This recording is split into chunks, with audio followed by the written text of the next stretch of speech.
যুক্তরাষ্ট্রের বিরুদ্ধে যেভাবে দাবার বোর্ড সাজিয়েছে ইরান এবং চীন। সুপ্রিয় দর্শকবৃন্দ, আসসালামু আলাইকুম রহমতুল্লাহি ওয়া বারাকাতুহু। প্রীতীয় শুভেচ্ছা নেবেন, আশা করি সকলেই ভালো আছেন। যে শিরোনামটি পড়লাম, দৈনিক প্রথম আলোতে প্রকাশিত হওয়া একটি প্রতিবেদনের শিরোনাম এটি। মার্কিন যুক্তরাষ্ট্রের ইতিহাস 250 বছরের, এর মধ্যে মাত্র 16 বছর দেশটি যুদ্ধবিহীন থেকেছে, আর বাকি প্রায় 234 বছর তারা যুদ্ধের মধ্য দিয়ে যাচ্ছে। তো এরকম একটি রাষ্ট্রের সাথে বা রাষ্ট্রকে টেক্কা দেওয়ার জন্য পেছন থেকে কলকাঠি নাড়ছে চীন। তাদের কতগুলো এজেন্ডা রয়েছে এবং তারা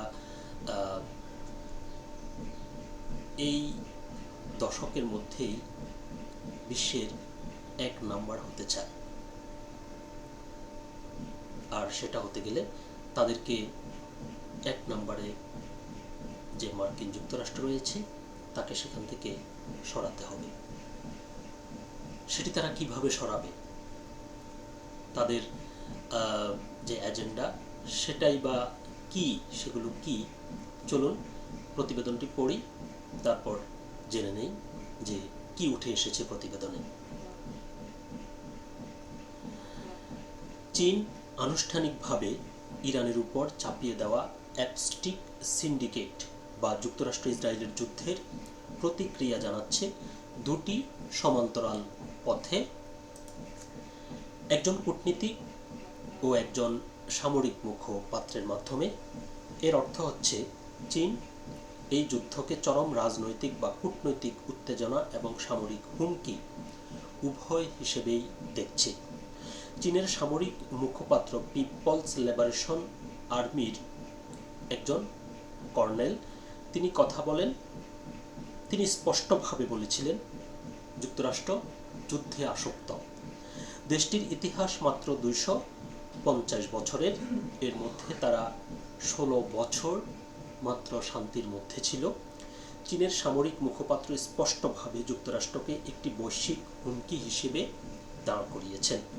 এছাড়া পরিষ্কারভাবেই নৈতিক হুমকি হিসেবেও চীনের প্রেসিডেন্ট শি জিনপিং মার্ক্সবাদ ও কনফুসীয়বাদের মধ্যে দীর্ঘস্থায়ী সংযোগ স্থাপনে দৃঢ়ভাবে মনোনিবেশ করেছেন। রাজনৈতিক চিন্তাধারায় কনফুসিয়াসের প্রধান অবদান হল ভাষার সুনির্দিষ্ট ব্যবহার। কেবল তিনিই একটি রাষ্ট্র শাসন করতে সক্ষম যিনি সুনির্দিষ্ট রূপক ও নৈতিক গুরুত্বের সঙ্গে কথা বলেন। তাই চীন ইরানের বিরুদ্ধে যুক্তরাষ্ট্রের নিজের পছন্দ মতো চাপিয়ে দেওয়া যুদ্ধের বিরুদ্ধে সুচিন্তিতভাবে একটি সুসংগত নৈতিক ও আদর্শিক সমালোচনা গড়ে তুলছে। তারা জোর দিচ্ছে এটি এমন একটি জাতির আক্রমণ যারা তাদের নৈতিক দিক নির্দেশনা হারিয়ে ফেলেছে, অর্থাৎ মার্কিন যুক্তরাষ্ট্রের কথা বলছে। গ্লোবাল সাউথ এ বার্তা পুরোপুরি বুঝতে পেরেছে, অর্থাৎ বিশ্বের দক্ষিণাঞ্চলীয় যে দেশগুলো রয়েছে তারা মার্কিন যুক্তরাষ্ট্রের এই বিষয়টা পুরোপুরি বুঝে ফেলেছে। এর সঙ্গে রণক্ষেত্রের বাস্তব চিত্র দেখাচ্ছে চীন কিভাবে ইরানে যুদ্ধের নিয়মগুলো বদলে দিয়েছে। ইরানি গ্রিড কৌশলগত নেটওয়ার্ক এখন পুরোপুরি বাইদু স্যাটেলাইট ব্যবস্থার সঙ্গে যুক্ত। এটি বুঝিয়ে দেয় ইরান এখন কিভাবে নিখুঁতভাবে আঘাত হানছে এবং যুক্তরাষ্ট্র ইসরায়েলের জোটের প্রতিটি পদক্ষেপ কিভাবে একটি চীনা প্রযুক্তি চালিত ডিজিটাল দেয়ালের মুখোমুখি হচ্ছে। এর ফলে নির্ভুল লক্ষ্যে ইরানি ক্ষেপণাস্ত্রের আঘাত হানা এবং জ্যামিং প্রতিরোধ করার ক্ষমতা বৃদ্ধি পেয়েছে। চীন তাদের 25 বছরের দীর্ঘমেয়াদী কৌশলগত অংশীদারিত্বের অংশ হিসেবে ইরানকে দীর্ঘ পাল্লার রাডার সরবরাহ করেছে, যা স্যাটেলাইট ব্যবস্থার সঙ্গে একীভূত। এর মূল নির্যাস হল 12 দিনের যুদ্ধের তুলনায় ইরানের পাল্টা জবাব দেওয়ার সময় এখন অনেক কমে এসেছে। অর্থাৎ এর আগে ইরানের সাথে যে মার্কিন যুক্তরাষ্ট্র এবং ইসরায়েলের 12 দিনের যুদ্ধ হয়েছিল সেই যুদ্ধে ইরানে যখন আক্রমণ করা হয়েছে সেখানে ইরান প্রতি উত্তর দিতে যে সময় নিয়েছে, এখন যে যুদ্ধটি চলমান রয়েছে সেই যুদ্ধে তাদের সেই আক্রমণের পাল্টা আক্রমণ দেওয়ার অর্থাৎ পাল্টা আঘাত করার যে সময় তার পার্থক্য কমে এসেছে সেটি বলছে। রাশিয়া সমান্তরাল পথে সহায়তা করেছে। ইউক্রেনে প্যাট্রিয়ট এবং আইরিস-টির মতো পশ্চিমা ব্যবস্থাগুলো সম্পর্কে রাশিয়ার অর্জিত অভিজ্ঞতাগুলো ইরানকে ব্যাপকভাবে প্রয়োগ করার সুযোগ করে দিয়েছে। এটি কেবল ড্রোন স্যাচুয়েশন কৌশল নয়, বরং এটি হলো ব্যালিস্টিক ক্ষেপণাস্ত্রের সঙ্গে ড্রোনের ঝাঁকের সমন্বয় করার রুশ পদ্ধতি রপ্ত করা। অপারেশন ট্রু প্রমিস 4 এর সর্বশেষ পর্যায়ে ঠিক এই ধ্বংসাত্মক প্রভাবই দেখা যাচ্ছে। মূল লক্ষ্য ফ্যাক্টর ইউয়ান। এবার হরমুজ প্রণালীর সেই অত্যন্ত গুরুত্বপূর্ণ যে চালটির কথা আমরা প্রথমে বলছিলাম, এই চালটির দিকে নজর দেয়া যাক। এর প্রধান পদক্ষেপ হলো ইরান এখন কেবল তেলবাহী সেই ট্যাঙ্কারগুলো চলাচলের অনুমতি দিচ্ছে যেগুলোর পণ্যের লেনদেন ফ্যাক্টর ইউনানে সম্পূর্ণ হয়েছে। কোনো ডলারে নয়, কোনো ইউরো নয়, কেবল ইউয়ান।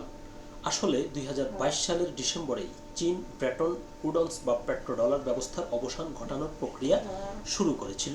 সে সময় বেইজিং উপসাগরীয় সহযোগিতা সংস্থার অন্তর্ভুক্ত পেট্রো রাজতন্ত্রগুলোকে সাংহাইয়ের শেয়ার বাজারে তেল ও গ্যাস লেনদেনের আমন্ত্রণ জানায়।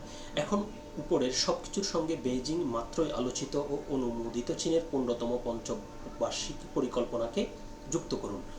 গভীর পদ্ধতিগত একটি দৃষ্টিভঙ্গি নিয়ে আলোচনা করা যাক। বেইজিংয়ের পরিকল্পনাকারীরা 2030 সাল পর্যন্ত অর্জনের জন্য কিছু কঠোর লক্ষ্যমাত্রা এবং বাধ্যতামূলক সূচক নির্ধারণ করেছেন। এর মধ্যে রয়েছে জিডিপি প্রবৃদ্ধির হার 4% ধরে রাখা, ডিজিটাল অর্থনীতিকে জিডিপির 12.5% উন্নীত করা, পরিবেশ বান্ধব বা নবায়নযোগ্য জ্বালানির 25% নিয়ে যাওয়া এবং ভূপৃষ্ঠের পানির গুণমান 25% উন্নীত করা। সেই সঙ্গে উচ্চ মূল্যের প্যাটেন্ট বা মেধাস্বত্বের একটি বিশাল সমাহার গড়ে তোলার মতো আরও অনেক বিষয়কে সমান গুরুত্ব দিয়ে এই মহাপরিকল্পনায় অন্তর্ভুক্ত করা হয়েছে। এর অর্থ হলো চীনারা অর্থনীতি, জ্বালানি, নিরাপত্তা, বাস্তুসংস্থান, শিক্ষা ও স্বাস্থ্যসেবাকে এমনভাবে বিবেচনা করছে যেন তারা একই সুস্থ দেহের এক একটি অঙ্গ। এভাবেই নগরায়ন উৎপাদনকে ত্বরান্বিত করে গবেষণা ও উন্নয়নে প্রচুর বিনিয়োগ, আরও বেশি করে প্যাটেন্ট তৈরি করে। প্যাটেন্টগুলো ডিজিটাল অর্থনীতিকে গতিশীল করে আর পরিবেশ বান্ধব জ্বালানি সমাধানগুলো কৌশলগত স্বাধীনতাকে শক্তিশালী করে। সর্বশেষ এই পঞ্চবার্ষিক পরিকল্পনা চূড়ান্তভাবে দেখিয়ে দিচ্ছে চীন কিভাবে অত্যন্ত সূক্ষ্মভাবে আসন্ন প্রযুক্তিগত ভবিষ্যতের নেতা হওয়ার পরিকল্পনা করছে। আর এটি কেবল 2030 সাল পর্যন্তই নয়, বরং এই শতাব্দীর মাঝামাঝি সময় পর্যন্ত বিস্তৃত। এতে অবাক হওয়ার কিছু নেই যে আন্তর্জাতিক সম্পর্কের বর্তমান ব্যবস্থা পরিবর্তনের এই প্রক্রিয়ায় পেট্রোডলারকে চূর্ণ করা মূল ভূমিকা পালন করছে। ইরান এখন এটি চীনের সামনে একটি থালায় সাজিয়ে উপহার দিচ্ছে। তারা বিশ্বের সবচেয়ে গুরুত্বপূর্ণ রণকৌশলগত সংকীর্ণ পথ হরমুজ প্রণালী, যেখান দিয়ে বিশ্বের মোট তেলের 20% পরিবাহিত হয়, সেখানে পেট্রোডলারের পরিবর্তে পেট্রো ইউয়ান চালু করছে। ইরানের এই চাল সামরিক নয়, এটি আর্থিকভাবে পারমাণবিক, যা এই পুরো বিষয়কে আরও সহজ করে তুলেছে। আর তা হচ্ছে ইরান ইতিমধ্যে গ্লোবাল সাউথের বাকি দেশগুলোর অনুসরণের জন্য একটি মডেল বা আদর্শ তুলে ধরেছে। তেহরানের অপরিশোধিত তেল রপ্তানির প্রায় 90%ই এখন আন্তঃসীমান্ত আন্তঃব্যাংক লেনদেন ব্যবস্থার মাধ্যমে ইউনানে নিষ্পত্তি হচ্ছে। খেয়াল করেছেন, বলছে যে ইরানের যে লেনদেন এর প্রায় 90% কিন্তু এখন চীনা মুদ্রায় লেনদেন হয়। গ্লোবাল সাউথ শেষ পর্যন্ত অত্যন্ত সহজেই মডেল গ্রহণ করে নিতে পারে। গ্লোবাল সাউথ বলতে পৃথিবীর দক্ষিণাঞ্চলের দেশগুলোর কথা বলছে। তেহরান বলছে না হরমুজ প্রণালী অবরুদ্ধ, এটি কেবল বৈরী অ্যাবস্টিন সিন্ডিকেট অর্থাৎ যুক্তরাষ্ট্র এবং তাদের অনুসারীদের জন্য অবরুদ্ধ, যারা পেট্রোডলারে লেনদেন করে। নৌ চলাচলের পথগুলোকে বাস্তব সময়ে ভূ রাজনৈতিক নিয়ন্ত্রক হিসেবে ব্যবহার করা হচ্ছে। যেহেতু গ্লোবাল সাউথ পেট্রো-ইউয়ানের দিকে ধাবিত হচ্ছে, তাই 1974 সাল থেকে চলে আসা আধিপত্যবাদী পেট্রোডলার ব্যবস্থার মৃত্যু ঘটছে। এতক্ষণে পৃথিবীর প্রত্যেক ব্যবসায়ী জানেন পেট্রোডলার কিভাবে কাজ করে। 1973 সালের তেলের ধাক্কার পর 1974 সালে জিসিসি এবং ওপেক তেল উৎপাদনকারী দেশগুলোর জোট একমত হয়েছিল তেল কেবল মার্কিন ডলারে লেনদেন করা যাবে। এখানেই কিন্তু চীন আঘাতটা করছে। তেল রপ্তানিকারকদের অবশ্যই তাদের ডলারের মুনাফা আবার মার্কিন ট্রেজারি বন্ড এবং শেয়ার বাজারে বিনিয়োগ করতে হয়। এটি রিজার্ভ কারেন্সি হিসেবে মার্কিন ডলারের ভূমিকাকে শক্তিশালী করে, আমেরিকার প্রযুক্তিগত বিনিয়োগে অর্থায়ন করে, তাদের ইন্ডাস্ট্রিয়াল মিলিটারি কমপ্লেক্স এবং তাদের অন্তহীন যুদ্ধে অর্থের যোগান দেয়। আর সবচেয়ে বড় কথা হলো এটি কার্যত যুক্তরাষ্ট্রের অপরিশোধেয় ঋণের অর্থায়ন করে। ব্রিক্স সদস্য হিসেবে চীন, রাশিয়া ও ইরান বর্তমানে বিকল্প লেনদেন ব্যবস্থা এগিয়ে নেওয়ার ক্ষেত্রে সম্মুখ সারিতে রয়েছে, যার মধ্যে সবচেয়ে গুরুত্বপূর্ণ হলো পেট্রোডলারকে এড়িয়ে চলা। এটা শুধু তেলের নিয়ন্ত্রণের বিষয় নয়, ইরানে এই এলোমেলো পরিকল্পনাহীন অভিযান ট্রাম্পের ভাষায় এক্সকারশন যে কথিত কারণ দেখানো হচ্ছে তার চেয়েও অনেক বড় কিছু। সব ব্যবহারিক উদ্দেশ্যেই মাঠ পর্যায়ের বাস্তবতাগুলো ইতিমধ্যেই এক বিরাট ব্যর্থতা হিসেবে প্রতীয়মান হচ্ছে, বরং এর বিপরীতে যে পাল্টা আঘাত আসছে তা সম্পূর্ণ নতুন এক স্তরের। হরমুজ প্রণালীকে অস্ত্র হিসেবে ব্যবহার করা হলো ইরানের ইসলামী বিপ্লবী গার্ড বাহিনীর সংশোধিত সানজুর রণকৌশল। একটি সংযোগ করিডোর হরমুজ প্রণালী এবং একটি মুদ্রা ইউয়ান উভয়ই এখন সাম্রাজ্যবাদী বিনাশের মারণাস্ত্র। পারমাণবিক বোমার আর প্রয়োজনই বা কি? এখানে ঝুঁকির বিষয় হচ্ছে বৈশ্বিক আর্থিক ব্যবস্থার নিয়ন্ত্রণ, যা 2030 সালের অনেক পর, শতাব্দীর মাঝামাঝি সময় এবং তারও পর পর্যন্ত প্রভাব ফেলবে। আমরা এখন বাস্তব সময়ে যা দেখছি তা হলো পারস্যবাসীর এক ধরনের দাবা খেলা, যেখানে তারা খুব দক্ষ, তবে এর মধ্যে চীনের ওয়েইচি খেলার উপাদানও রয়েছে। গো একটি প্রাণবন্ত খেলা। এই খেলায় ব্যবহৃত ছোট পাথরগুলো যখন একে অপরের সঙ্গে সংযুক্ত হয়, তখন তারা বোর্ড জুড়ে একটি সুনির্দিষ্ট আকার তৈরি করে এবং দীর্ঘমেয়াদী নিয়ন্ত্রণ প্রতিষ্ঠা করে। আমাদের ক্ষেত্রে এটি হলো ভূ রাজনৈতিক ও ভূ অর্থনৈতিক দাবার বোর্ড। এর পুরোটা জুড়েই রয়েছে সঠিক অবস্থান গ্রহণ, ধৈর্য, তিল তিল করে সুবিধা সঞ্চয় করা এবং সুনিপুণ কৌশল পরিচালনা। এটাই সেই গোপন রহস্য, কেন ইরানের বিরুদ্ধে যুদ্ধ এখন চীনকে চূড়ান্ত চালটি দেওয়ার সুযোগ করে দিচ্ছে। বেইজিং বছরের পর বছর ধরে অসীম ধৈর্যের সঙ্গে এই দাবার বোর্ড সাজিয়েছে। একগুচ্ছ বহুপক্ষীয় প্রতিষ্ঠান তৈরি করা, ব্রিক্স এবং এসসিওতে মূল ভূমিকা পালন করা, নতুন সিল্ক রোড নির্মাণ করা, বিকল্প লেনদেন ব্যবস্থায় বিনিয়োগ করা এবং তাদের কূটনৈতিক শক্তিশালী করা, এর সবই ছিল সেই বোর্ডের অংশ। গো খেলাটি অত্যন্ত যুক্তি মেনে খেলতে হয়। আপনি যদি বোর্ডটি সঠিকভাবে সাজাতে পারেন, তবে আপনার ব্যর্থ হওয়ার সুযোগ নেই। খেলাটি তখন নিজেই নিজের গতিতে এগোতে থাকে। আমরা এখন ঠিক সেই পর্যায়ে আছি। এই কারণেই সেই সাম্রাজ্যবাদীরা, হুমকিদাতারা, তার চাটুকার, সহায়তাকারী এবং অনুগত রাষ্ট্রগুলো আজ স্তম্ভিত ও পাথর হয়ে গেছে।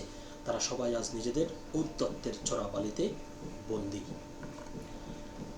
মূল প্রতিবেদনটি এ পর্যন্তই, একটু দীর্ঘ ছিল, তবে এ থেকে বোঝা গেছে যে চীন কিভাবে সুকৌশলে, অত্যন্ত ধৈর্য সহকারে, পরিকল্পিতভাবে তারা বিশ্বকে নেতৃত্ব দেওয়ার জন্য ধীরে ধীরে এগিয়ে যাচ্ছে, এবং সেটি মার্কিন যুক্তরাষ্ট্রের পতনের মধ্য দিয়ে। ওই যে আগে যেটি বলছিলাম যে 250 বছরের ইতিহাসে মাত্র 16 বছর মার্কিন যুক্তরাষ্ট্র যুদ্ধ ছাড়া কাটিয়েছে, আর পুরো 234 বছর তাদেরকে যুদ্ধের মধ্য দিয়ে যেতে হয়েছে। এই যে যুদ্ধের মধ্য দিয়ে যাওয়া একটি জাতি নৈতিকভাবে দুর্বল হয়ে গেছে, এখন তাদেরকে খুবই সূক্ষ্মভাবে সুষ্ঠু পরিকল্পনার মাধ্যমে তাদেরকে ফেলে দেওয়ার কাজটি করছে চীন। তো সকল ভালো থাকবেন, সুস্থ থাকবেন, আল্লাহ হাফেজ।